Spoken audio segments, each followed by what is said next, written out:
what is too immediately relevant to you. You know, when we do workshops for ulama and public speaking, I say, any alim that is to give a talk on, say, parents, rights of parents, he's not going to find a new ayah.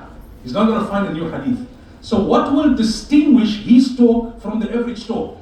The examples that he's able to bring, which are more contemporary and then resonate in light of those ayat and hadith of the audience that he's speaking to.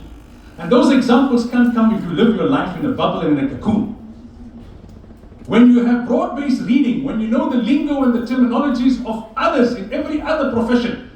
Mona was asking me on the way here that, you know, how do you better your vocab?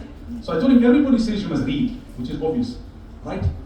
I told him, listen to people in other fields.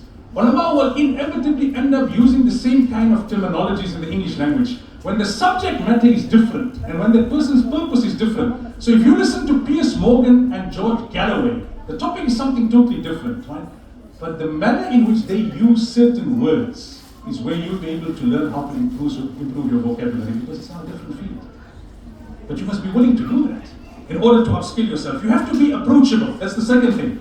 In the Shaykh Shama'il, the Sharaf, and he said, Nabi Sallallahu Alaihi Wasallam would intentionally joke with the Sahaba to lower the level of awe and ra'ab that he had, so that they could benefit from the knowledge that he had to impart on them. Today we intentionally increase the level of awe. Hazrat Hubai, you must come half in sajda before you walk into my majlis.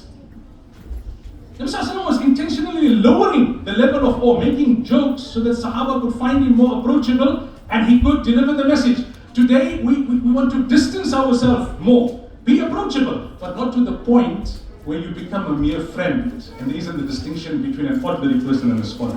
Find the balance. The third thing, and I was speaking yesterday about this in the Jummah talk as well, leadership. We all know how to talk. Hey, Maulvis, you know, in South African terminology, they say Maulvis can chun. It's a South African lingo, maybe I say, you know.